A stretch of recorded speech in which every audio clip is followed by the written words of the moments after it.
For some ridiculous reason, it's taken me years to make a coconut cake recipe, and I've got zero answers as to why it's taken me this long. And believe me, I've seen all the requests come through. My bad. But today is the day because it's coconut cake time, my friends. We are going to start off by making that batter. Sound good? Let's bake. In a large bowl, we are going to start off with 3.5 cups or 420 grams of all-purpose flour. Next, 1 teaspoon or 7 grams of coarse sea salt, 1.5 teaspoons or 6 grams of baking powder, then 1.5 teaspoons or 7.5 grams of baking soda, 1 cup or 100 grams of shredded sweetened coconut, then 7 tablespoons or 52 grams of cornstarch. What we're going to do is mix everything together using a whisk until it is completely combined. Then we're going to briefly set it to the side. Now you may be asking, why would you use cornstarch in this batter? So I really want to create cake flour. And if you don't have that, this is a great substitute. So 2 tablespoons or 15 grams of cornstarch to 1 cup or 120 grams of all-purpose flour. Boom, you've got cake flour. All right, here's what we do next. In a stand mixer with the paddle attachment, we are going to add in 3 sticks or 339 grams of softened unsalted butter. What we want to do is whip this on medium-high speed for about 5 to 7 minutes or until it becomes nice and light and fluffy, just like this. Once it is to this stage, we're next going to turn the speed down to low. Then we're going to add in 2 cups or 400 grams of granulated sugar. And we turned it down to low so that sugar isn't shooting everywhere when it's on that medium-high speed. Once it's just incorporated, we're going to turn the speed back up to medium-high to incorporate everything and make sure our butter and sugar mixture is nice and smooth.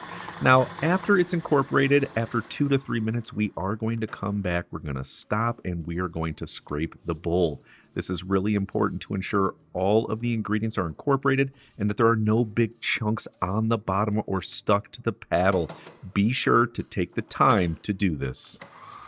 All right, commies, my chefs in training out there, this is going to be a common occurrence here. Now, you don't need to stop and scrape the bowl after every single time you add an ingredient. No, but you do want to do it at least 2 to 3 times.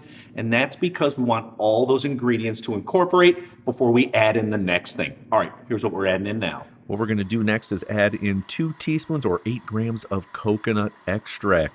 Then I have 7 large egg whites. They can be room temperature or cold. We are going to add them in one at a time. We're not going to add in the next one until the one before is completely mixed in. This is really, really important. Definitely do not skip this procedure. Now, you may be asking, oh my gosh, I've got tons of egg yolks left over. Guess what? Do not get rid of those because they would go great in my pasta carbonara. So just keep them to the side and use them in a pasta dish. Perfect way to use it up. Now, let's go back over, let's stop it and scrape the bowl again after we added in the coconut extract and all those egg whites. Again, incredibly important to continue to do this, maybe just 1 or 2 more times after this. Next, we are going to add in a 1/2 cup or 108 grams of neutral flavored oil. In fact, if you had coconut oil, this would be a great addition for more coconut flavor. I'm just going to slowly drizzle it in until it's in there on low speed. We want to make sure it is completely combined. Now at this stage, we want to alternately add the dry and wet ingredients. The dry ingredients is that big old bowl of cornstarch, flour, baking soda, all that good stuff. The wet ingredients is going to be canned coconut milk. Be sure to use full-fat canned coconut milk. Do not buy that carton in the refrigerated section at the grocery store. It's completely different. All right, here's what we do.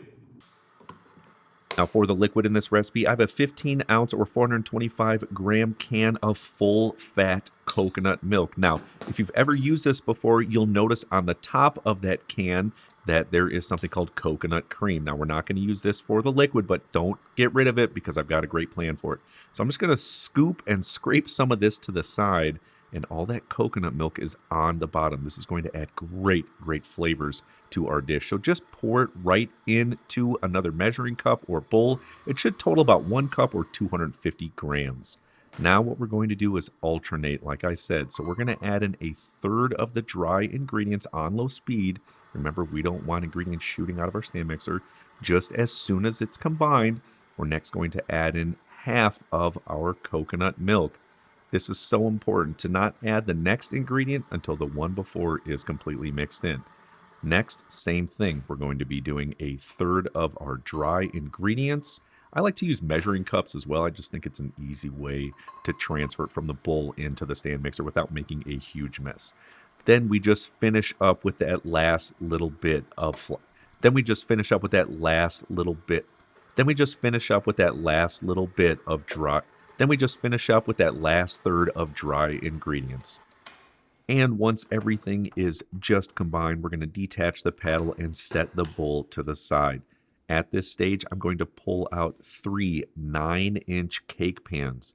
What I like to do is take some cold butter and rub it all over the pans and even on the sides. Now, the reason I'm doing this is to, of course, help release the cake when it's done, but I also like to put down a piece of parchment paper, a nice parchment round.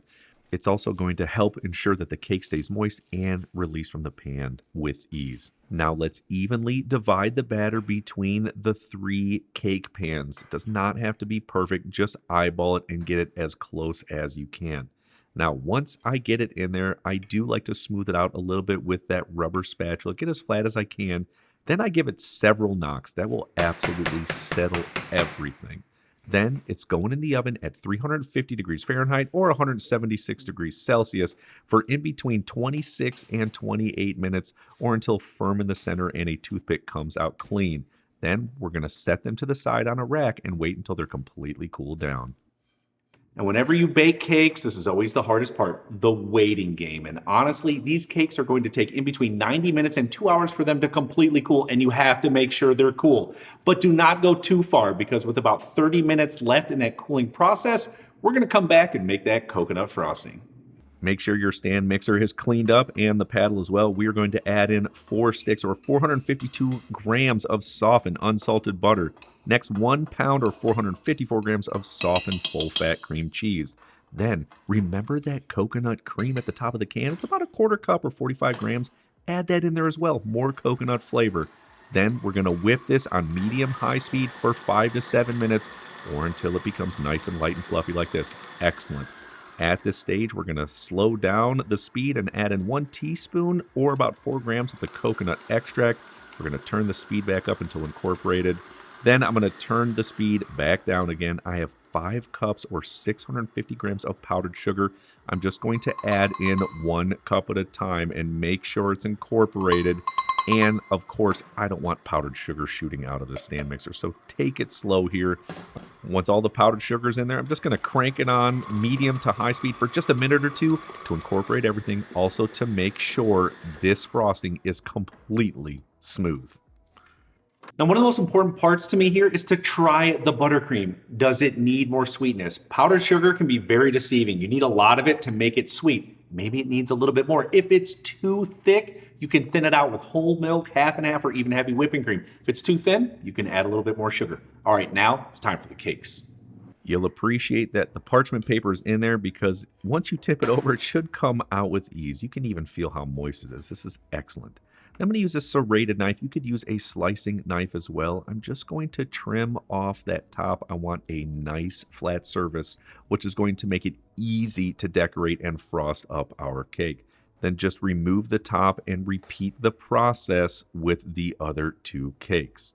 Now to frost it up. I have a cake spinner, which makes it very easy to frost. I'm just going to add down maybe a tablespoon or so. Then I have a 9-inch cardboard cake round that I'm going to set the cake on. And if you're an experienced cake baker, you'll know what this is for, just to easily transport the cake. Now let's add on that first layer of the bottom, then add on a generous amount of our cream cheese butter frosting and spread it on the top, leaving a nice coat, maybe about a 1/4 inch to a 1/3 inch thick. Does not need to be perfect because, again, once it's on there, we're going to take another layer and put it right on top of that.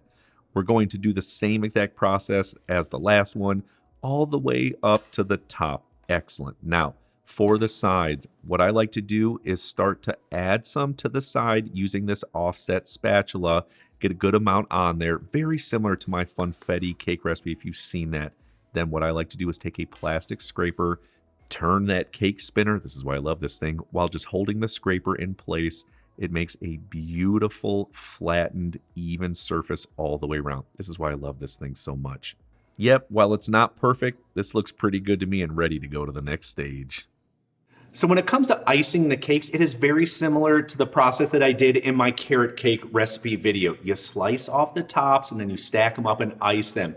Now the beautiful thing is, guess what? If it does fall in the center, like I said, who cares? Because you're slicing it off anyways, and then you're putting buttercream on top. So it really doesn't matter if you have any imperfections here. But as I sit here and think about it, you know, coconut cake has those beautiful coconut shreds on the outside, and instead of just doing it plain and straight from the package, I think toasted coconut would make it that much better. It will intensify the flavor, and it only takes a couple of minutes to do. Here's how we do it. I'm going to add one bag, which is 14 ounces or 396 grams of sweetened coconut shreds to a sheet tray lined with parchment paper. Spread it out as evenly as possible. Then it's going in the oven at 350 degrees Fahrenheit or 176 degrees Celsius for a total of 15 to 18 minutes. However, every 4 minutes or so, we are going to come back, grab a spatula, and move some things around, because you'll notice that the edges oftentimes will brown up quicker, and we want all of this to be nice and toasted to help accelerate the flavor of all that delicious coconut. After 3 or 4 times of moving everything around, and again, the 15 to 18 minutes total, you should have a nice lightly toasted coconut. See those browns in there? So much flavor. The texture of this is awesome and adds so much to this cake. So be generous here and sprinkle all of it all over the top, and then using your hands while spinning on that cake spinner, just coat it as best as you can all over the sides until this cake is completely coated in toasted coconut.